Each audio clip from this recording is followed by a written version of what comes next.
Hello and welcome back. From coastal towns to villages, each disappearance tells a story of heartbreak, unanswered questions and the urgent need for awareness and reform. While some cases get resolved swiftly, others linger for years, haunting reminders of lives interrupted and systems stretched thin. Today we look at missing people in the east of England. If you have any information, the contact details are in the description. But let's head straight into the cases. On May 3rd, 2003, 7-year-old Daniel Entwistle vanished from the streets of Great Yarmouth, leaving behind a trail of unanswered questions. Daniel had been sent on a simple task to Blencows, a local convenience store near his home on Copperfield Avenue. CCTV footage captured him confidently walking through the shop at 5:05 p.m, swinging a carrier bag. He returned home briefly before heading out again to play on his red BMX bike. That was the last confirmed sighting of him. Later that evening, his parents Paula and David grew concerned when Daniel failed to return for tea. A search began first by neighbours and then by police. In the early hours of the next morning, Daniel's bike was found near Trinity Quay, close to a river, its location sparking fears that he may have fallen into the water. The response was swift and extensive. Police divers scoured the river, helicopters searched from above, and sniffer dogs combed the surrounding area. Despite these efforts, no trace of Daniel was ever found. Over the years, more than 2,500 lines of inquiry were pursued, and over 580 statements taken. Two main theories emerged: accidental drowning and abduction. While the river theory was plausible, Daniel was afraid of water and unable to swim, making it unlikely he would have willingly approached the harbour wall. Some witnesses claimed to have seen him playing near the river earlier that day, but these accounts conflicted with family statements and police timelines. Daniel's parents described him as an outgoing, pleasant child with a strong northern accent, having moved from Burnley 3 years prior. His father David, who passed away in 2015, expressed deep regret and anguish over letting Daniel go out that day. Paula has continued to advocate for answers, clinging to hope while enduring the pain of uncertainty. The case has remained open, with appeals for information. In 2023, on the 20th anniversary of Daniel's disappearance, the police received new leads following renewed publicity, but none brought investigators closer to solving the mystery. On the evening of November 15, 2003, 48-year-old Sandra Gant left a flat in Hayes Road, Clacton-on-Sea, after drinking with friends. She was never seen again. More than 2 decades later, her family continues to search for answers. Sandra was a mother of 4 and a grandmother to 9. Her life, though marked by hardship, including addiction and mental health challenges, was also filled with love and fierce maternal devotion. Letters she wrote to her daughters before her disappearance reveal a woman yearning for connection, expressing pride in her children and grandchildren, and a deep desire to reunite with her family. Following her divorce in 1994, Sandra's life became increasingly unstable. She lived alone in Wellesley Road and was known to frequent local soup kitchens and social circles shaped by her struggles with alcohol. Despite this, her daughters recall her as a woman with a heart of gold, who never failed to let them know where she was, even during difficult times. Sandra was last seen leaving a flat where she had been drinking with 2 friends and a man they had just met. She was walking home, but it remains unclear whether she ever arrived.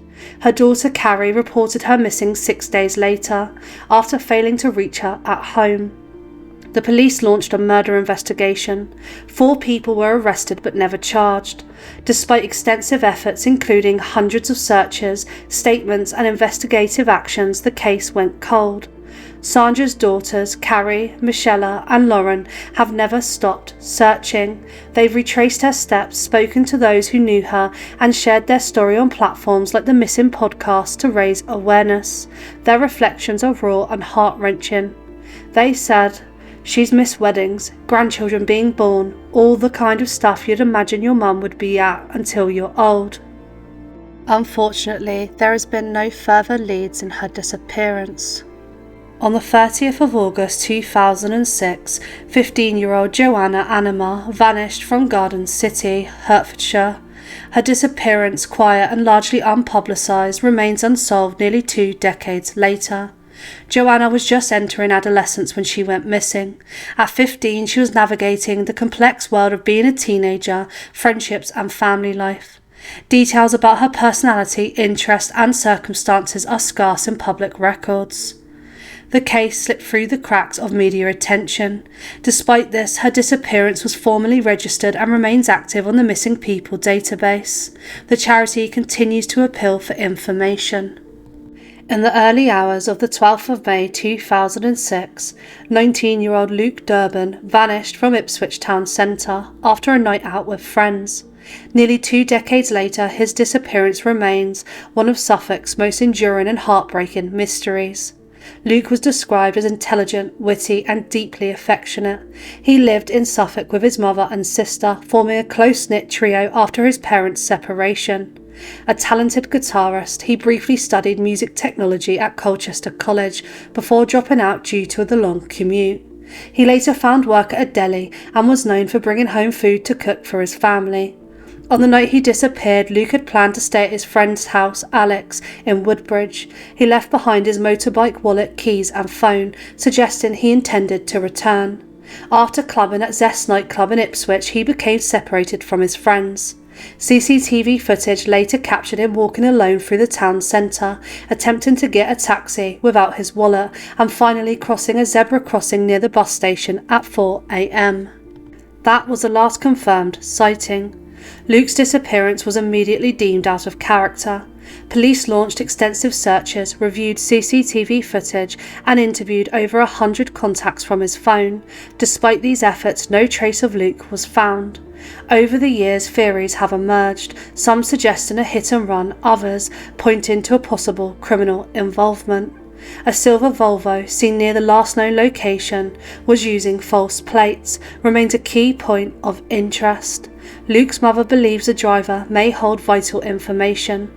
There was also an unconfirmed sighting of Luke in Woodbridge the following day in a dark blue Renault Megane driven by a man unknown to the family. These leads, while tantalising, have never led to resolution. Nikki, his mother, has become a tireless advocate for missing persons, campaigning for better support systems and public awareness. Her reflections are deeply moving, from painting her office the same shade as Luke's old bedroom without realising, to keeping his guitar and personal items in hope of his return. She has spoken openly, saying, "I've thought of every scenario there is, over and over. Sometimes I think it could have been a hit and run. The pain is relentless." On May 1st, 2007, 43-year-old Timothy Salmon vanished from Clacton-on-Sea, Essex, leaving behind a trail of unanswered questions and a family desperate to find out those answers. Despite extensive police efforts, including forensic searches and public appeals, Timothy's whereabouts remain unknown nearly 2 decades later. Timothy was well known in the Clacton community. A father of 3, he had lived in the town for most of his life and was a regular presence in local pubs. He maintained close contact with his family, especially his mother in London and his son in Clacton, often reaching out around birthdays and holidays. At the time of his disappearance, Timothy was living in a flat on Clacton High Street. He left behind his clothes and personal belongings and had not accessed any financial resources since May 2007. His sudden silence was deeply out of character, prompting his family to report him missing in July of that year. In 2009, nearly 2 years after Timothy vanished, Essex police conducted a detailed forensic search of his former residence. Officers dug up parts of the garden, searched drains and examined floorboards in a bid to uncover any clues. A single bone was found during the search, but it was later identified as belonging to a chicken. Despite the intensity of the investigation, no evidence was uncovered to explain Timothy's disappearance. Police stated that the search was part of a routine process in the ongoing investigation, but the lack of results left his family and the community with more questions than answers. On the morning of the 2nd of March 2007, 24-year-old Terry McSpadden vanished from Elm, Cambridgeshire. A devoted father of 2 young children, Terry was last seen withdrawing cash and buying goods at Tesco's after spending the evening at the Locomotive pub. His disappearance, initially treated as a missing person case, was later escalated to a suspected murder. Nearly 2 decades on, his body has never been found, and his family continues to live in painful uncertainty. Terry was known as a reliable, hard-working man who was deeply committed to his children, aged 3 and 1 at the time of his disappearance. He lived and worked in the same area he disappeared. He was described by friends and family as attentive and loving. On the night he vanished, he was wearing an electronic tag due to a minor offence, which last placed him at a friend's address on Outware Road at 8:43 a.m. the following morning. Despite extensive searches and appeals, including a 2014 Crime Stoppers reward of £5,000, no significant leads emerged. In 2012, a man was charged with Terry's murder, but the case was dismissed due to insufficient evidence. In May 2025, partial human remains were discovered in a field near Walton Highway, close to where Terry was last seen. Norfolk police contacted the family, and while identification is still pending, the discovery has reignited hope for resolution. Cold case detectives have launched a fresh appeal, urging anyone with information, no matter how small, to come forward. On June 29, 2011, Dr. David Lidgey, a respected GP and father of 3, vanished from his home in Hillgate near Downham Market. He left behind a handwritten note that read simply, "Gone for a walk." That brief message marked the beginning of a mystery that has endured for over a decade, leaving his family in a state of suspended grief with unanswered questions. David had taken the day off work, telling his wife Shona, also a GP, that he felt unwell. After driving their children to school, he returned home and left the note on the kitchen table. What made the situation more alarming was what he left behind: his mobile phone, wallet, passport, credit cards, car, and even his cherished Leatherman tool and Tag Heuer watch. All he took were his house keys. The absence of any digital or financial activity following his disappearance deepened the mystery. Despite extensive police searches, poster campaigns and appeals, no trace of David was found. In 2018, he was legally declared dead by the High Court. David's wife and their children, Ruth, Tom and Arthur, have lived with the emotional weight of his absence. His wife Shona has spoken openly about the trauma of becoming a single parent overnight and the profound loss of her partner.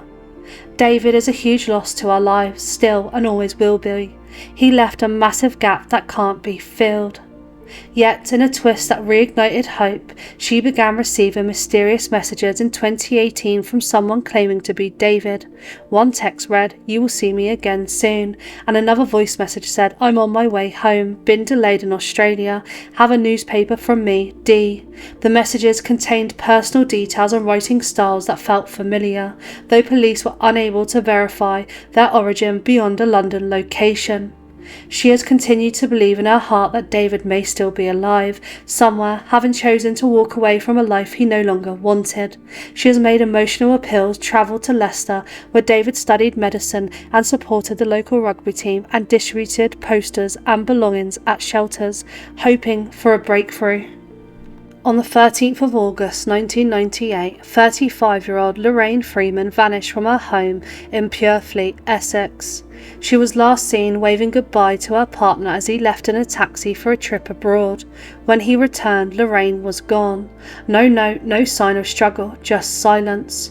More than 25 years later, her family is still searching for answers, and her sister, Toni Freeman, continues to fight for visibility, justice and closure. Lorraine was the eldest of 3 siblings raised in Glasgow. The Freeman family of Jamaican heritage were one of the few families of colour in the area. Despite occasional racism, their upbringing was filled with warmth, games and strong family bonds. Lorraine, described as shy and gentle, struggled with dyslexia but blossomed after leaving school and entering the workforce. She worked at the Holiday Inn and later moved to London in her 20s, eventually settling in Essex with her partner Philip. She was learning to read and write more confidently and seemed to be coming into her own. Her sister Tony recalls their weekly landline calls and how close they had become as adults, like two peas in a pod. Lorraine's disappearance was sudden and deeply out of character. She had no known mental health issues, no history of going missing, and no reason to leave without telling anyone. Her partner reported her missing, and police opened an investigation, but no significant leads emerged. Over the years, the case faded from public attention, leaving her family to carry the emotional burden largely alone. Tony Freeman has described the pain as like living with a cut that will never heal. Lorraine has missed out on weddings, births, and decades of family life. The absence is not just physical, it's emotional, generational, and deeply scarring. Tony has become a powerful advocate for her sister and for other families of the missing. She has spoken publicly about the racial disparities in media coverage and police response, noting that Lorraine's case received little attention compared to others. She said, "We were just left to get on with it." She continues to share Lorraine's story through interviews, social media, and partnerships with the charity Missing People. Their message to Lorraine remains, "We are here for you whenever you are ready." On October 26, 1994, 50-year-old Jean Jervis vanished from Yarmouth. Her disappearance, now over 3 decades old, remains one of the longest-standing unresolved cases in the region, with no confirmed sightings, no recovered belongings, and no known reason for her departure. Jean's absence continues to haunt those who knew her and highlights the enduring pain of families left without answers. Little is known publicly about her personal life. She was 50 years old and living in Yarmouth. There were no reports of mental health issues, no indications of foul play, and no clear reason why she might have chosen to leave. Her case was registered with Missing People, and despite the passage of time, she remains listed as missing.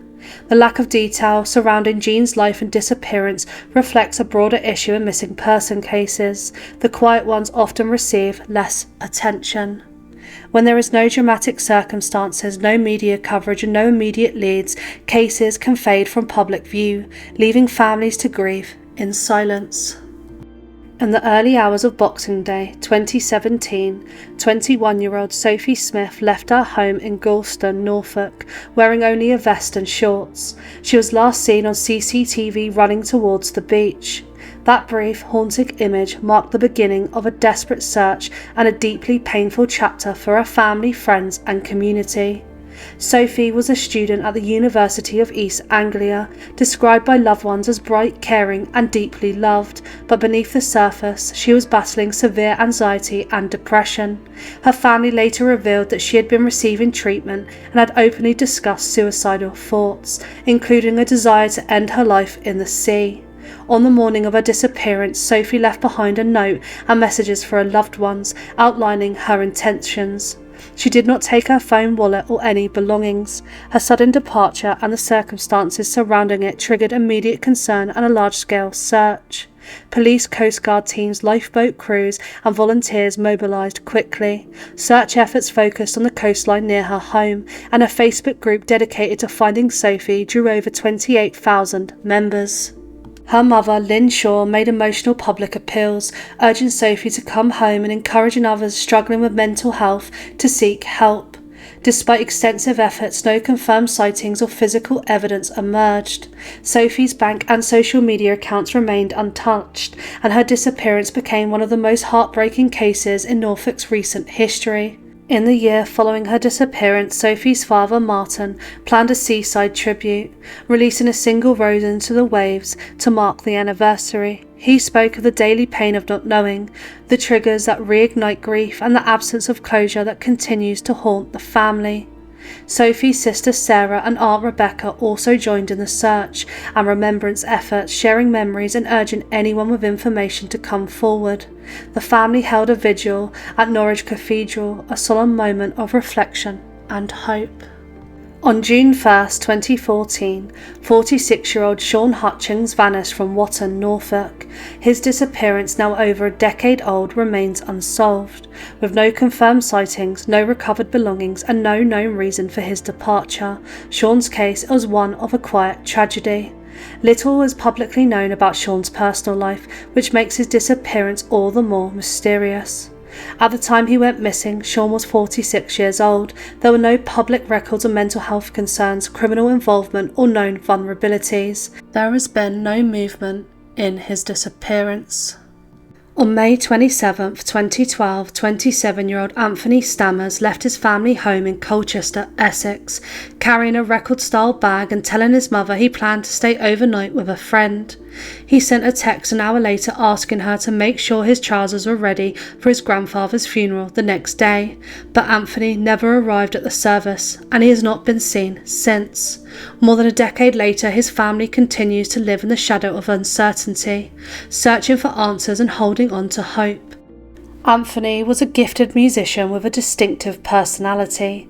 His brother James described him as a completely unique person, someone who lived life by his own sheet of music.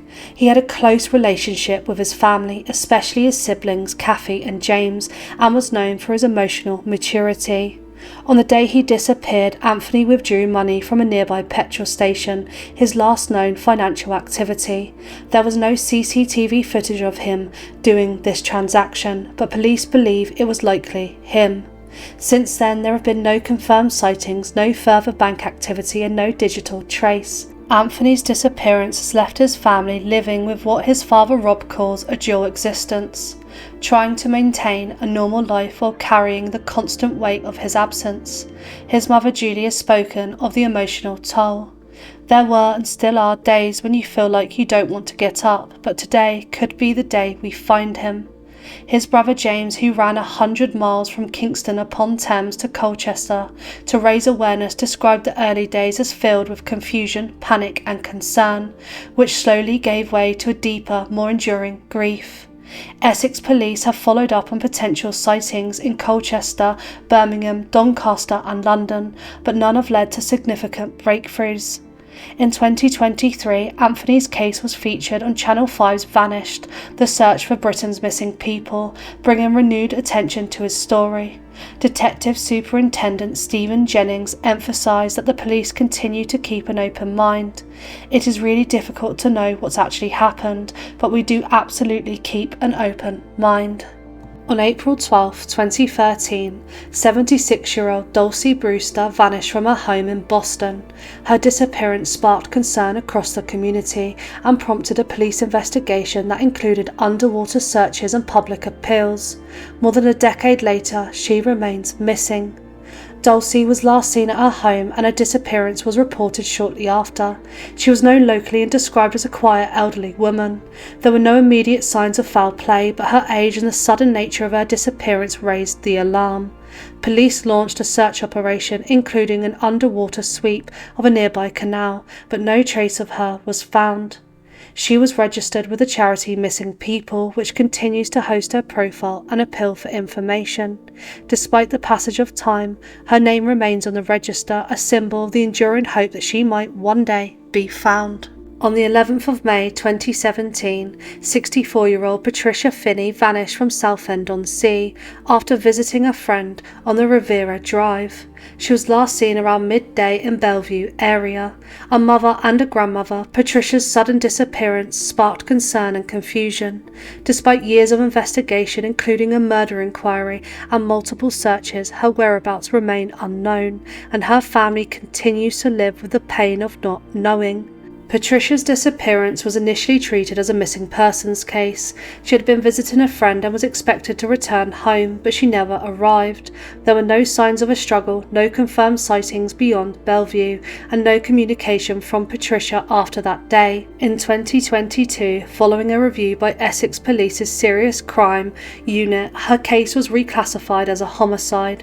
This shift reflected growing concern that Patricia may have come to harm, though no body has ever been found. In June 2023, a man in his 70s was arrested on suspicion of murder. Police conducted searches in Hockley Woods and a property in Shoebury, hoping to uncover evidence. However, in September 2025, Essex Police announced that the Crown Prosecution Service had determined there was insufficient evidence to proceed, and the man was released with no further action. Detective Inspector Stuart Eastbrook stated, "We have carried out a thorough investigation and exhausted all lines of inquiry available to us. However, no case is ever closed. My thoughts are with Pat's family, who are still looking for answers about what happened to her." On the 20th of July 2018, 17-year-old Bledar Ismailaj vanished from Kings Lynn, Norfolk. His disappearance, quiet and largely unpublicised, remains unsolved more than 7 years later, with no confirmed sightings, no public updates and few known details. He was just 17 when he went missing, at an age when most young people are navigating school, friendships and the dreams for the future. His life took a sudden and unexplained turn. His disappearance without a trace, and little was publicly known about the circumstances surrounding his life or the case. His profile remains active on the Missing People charity website, which continues to appeal for information and offers support to those affected. In January 1996, 24-year-old Kevin Mills vanished from his parents' home in Peterborough. His disappearance, now nearly 3 decades old, remains unresolved. Kevin was a white British man, 6'1" tall, with thinning hair, brown eyes and a tattoo of Popeye on his upper arm. At the time of his disappearance, he was reported as being depressed and unemployed, having previously served in the Navy and travelled to Europe. His family described him as someone who had disappeared before during periods of emotional distress, once turning up in Greece and another time needing to be collected from Blackpool. When Kevin vanished in 1996, he left behind his passport and did not appear to use his national insurance number for employment, suggesting he may have lived off the grid or worked cash in hand. He was last seen wearing a baseball cap and blue jacket. Kevin's case was classified as endangered missing due to his mental health history and the circumstances of his disappearance. Despite efforts to locate him, including appeals for missing people and listing on international databases like the Doe Network, no confirmed sighting or leads have emerged. His previous disappearances complicate the narrative, raising questions about whether he chose to leave or met with harm. Investigators have noted that Kevin tended to avoid crowded areas and may have sought solitude. Yet the complete lack of contact since 1996 suggests something more permanent and troubling. On January 13, 2025, 17-year-old Mustafa Sabah was reported missing from Bedford. His disappearance is one of the most recent cases listed by the charity Missing People.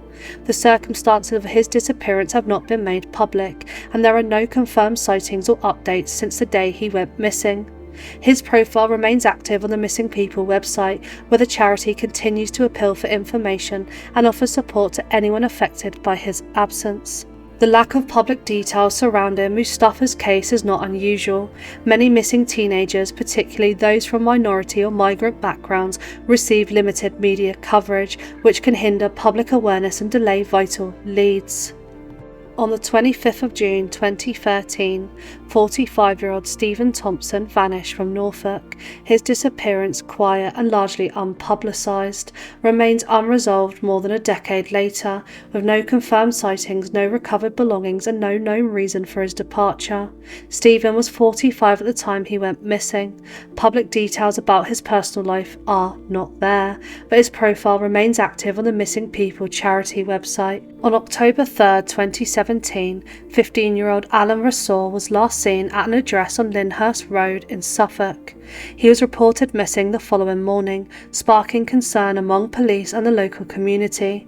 Despite appeals and public outreach, Alan's whereabouts remain unknown. Alan was described as white, 5 foot tall with black hair. At the time of his disappearance, he was wearing a black puffer-style jacket, a grey and black striped top, black shiny trousers with 2 gold stripes down the sides, and white trainers.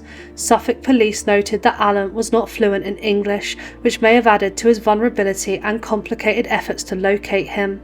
His age, language barrier and the sudden nature of his disappearance raised immediate concerns.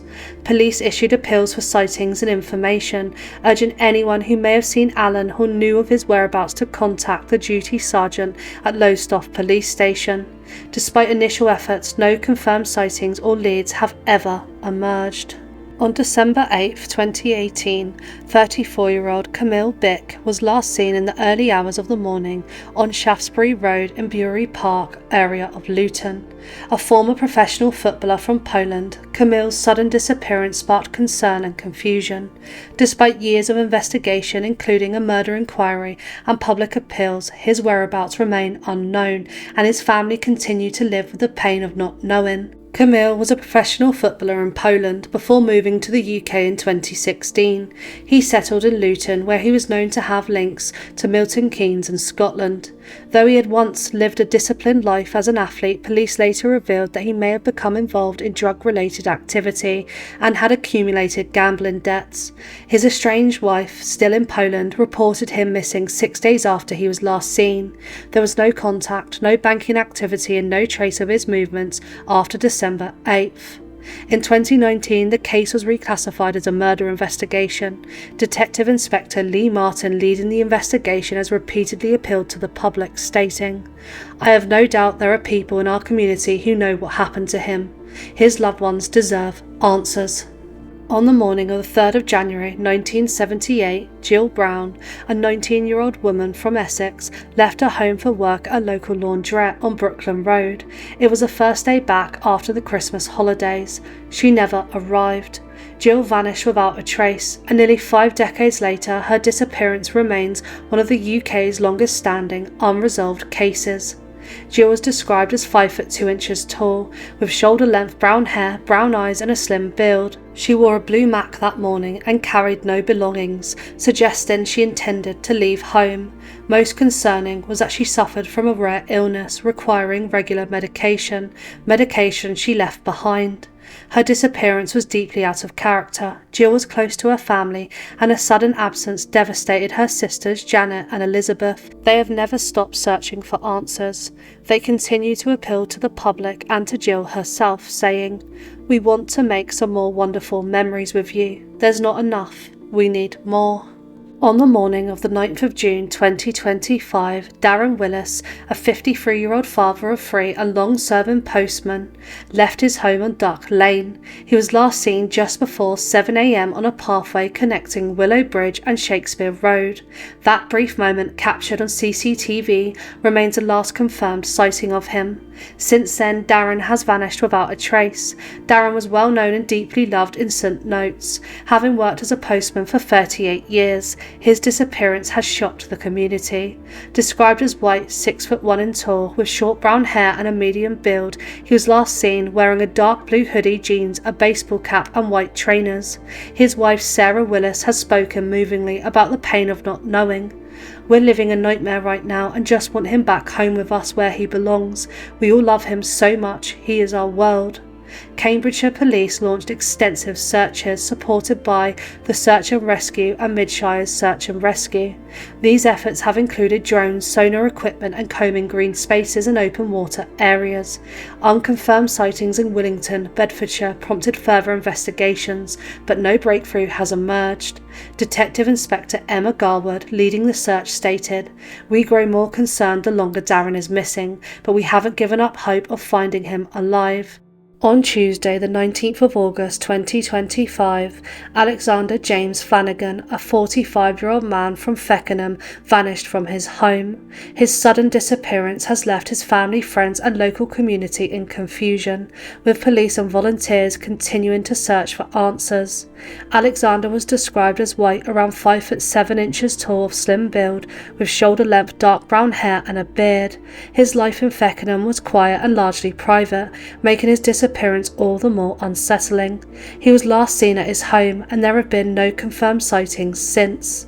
The police launched a public appeal for information, urging anyone who may have seen Alexander or knows of his whereabouts to please come forward. On the night of the 2nd of October 1998, Andrew Capon, a 37-year-old father of 3 from Grantham, vanished during a weekend trip to the Skegness. What began as a routine night out with friends ended in a mystery that has haunted his family and baffled investigators for over 25 years. Andrew had travelled with 3 friends up to his family caravan for the season. That Friday night the group went out to the Street Complex nightclub in Skegness. According to reports, an argument broke out between Andrew and one of his friends over drinks. CCTV footage shows bouncers ejecting Andrew and his friends around 1 a.m. Outside, Andrew was seen helping a friend up after a scuffle, and the two walked off together, crossing Scarborough Avenue near the clock tower. It was the last confirmed sighting of him. His friend was later seen alone at a cash point and took a taxi back home. The other 2 men returned to the caravan, breaking in through a window. Andrew's wallet and passport were left behind. Despite extensive searches of the seafront and nearby lakes, no trace of him has ever been found. Andrew's disappearance devastated his family. His daughter Tessa, then 15, was expecting him to pick her up that weekend. Instead, she was taken to her grandparents' house and told he was missing. She said, "It's like he just disappeared off the face of the earth." His wife Sue, to whom he had been married for 17 years, said there had been no signs of distress or plans to leave. "I'm sure that if he'd wanted to leave his family, he'd have had the guts to tell me. Maybe he had a bang on the head and doesn't know who he is." Tragically, Andrew's father died of a heart attack just 12 days after his son vanished. His mother passed away years later, never knowing what happened to him. Andrew was 6 foot 2 inches tall, with blonde hair, multiple tattoos and a missing middle finger on his left hand. He wore a silver St. Christopher pendant and had both ears pierced. Despite these distinctive features, no confirmed sightings have ever emerged. The case remains open. The police continue to appeal for information, and Missing People UK maintains his profile. On the 14th of January 2018, Jamal Sultan, a 16-year-old boy from Luton, vanished from his home on Alma Link. His sudden disappearance sparked concern across the community and led to appeals from both Bedfordshire Police and the charity Missing People UK. Yet years later, Jamal remains missing, and his family continues to live in the shadow of uncertainty. Jamal was last seen around 2 p.m. on that Saturday afternoon. He is described as black, 5 foot 7 inches tall, slim, with short black afro-style hair. At the time of his disappearance, he was wearing a white t-shirt with a motif on the front and a black leather-look waistcoat. His disappearance was deeply distressing for those who knew him. Police issued appeals urging anyone with information to come forward, stating they were becoming increasingly concerned for his welfare. On the morning of the 28th of October 2015, Gerard Keen, an 81-year-old man from Lowestoft, Suffolk, left his home on Conrad Road for one of his regular short walks. He never returned. What followed was one of the most extensive missing person searches in Suffolk's recent history, yet despite the efforts of police, Coast Guard, fire services and volunteers, he was never found. He was last seen at 11:45 that Wednesday. He was described as white, 5 foot 10 inches tall, with white hair, clean shaven and wearing a black jacket, dark trousers and possibly a tweed cap. His walk was part of his familiar routine, and his failure to return home sparked immediate concern. Police launched a multi-agency search across Colton Colville Marshes, Rookery Park Golf Club and the coastline between Lowestoft, Kensingland and Alton Broad. Helicopters, dog units and search and rescue teams combed the area. Leaflets were distributed, urging residents to check sheds, gardens and outbuildings, yet no trace of him was ever found. He was considered vulnerable due to his age, and his disappearance triggered a wave of compassion and urgency. Despite these efforts, the trail went cold. In April 2023, a legal notice was published in the High Court of Justice seeking a declaration of presumed death, marking a painful milestone for those who had held onto hope. And that concludes our video today. If you have any information, the contact details are in the description. As always, thanks so much for watching, and until next time.